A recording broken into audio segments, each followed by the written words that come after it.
A number of years ago, when our children were young, my husband had taken them out ice skating on a local lake and left me at home to make the Sunday dinner, which was a chicken dinner.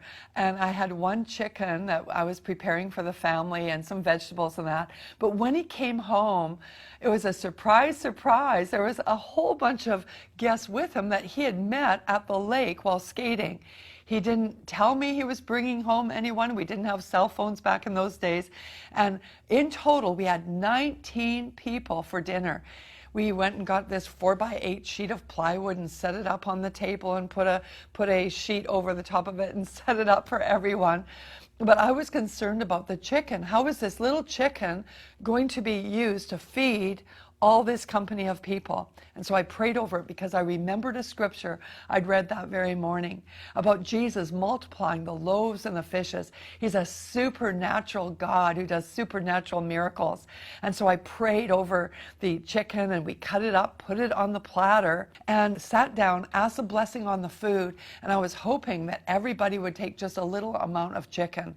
But the first person took this hunkin' big portion of chicken. I thought, what am I going to do if everyone takes chicken like that? You know, there won't be enough to even go around half the table.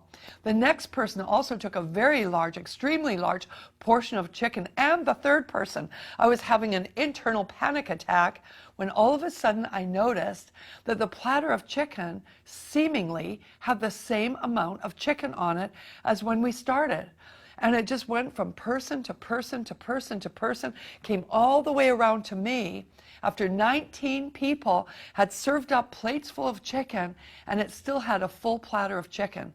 Some had seconds, some had thirds. In fact, after that chicken dinner, we had chicken for 3 days afterwards. We ate chicken sandwiches, chicken soup, chicken pizza, chicken omelets, chicken casseroles, chicken everything. That one incident gave me courage and faith to believe for many more miracles of provision on the mission field. We've seen God do amazing things. He is the same yesterday, today, and forever. Why don't you believe for your miracle?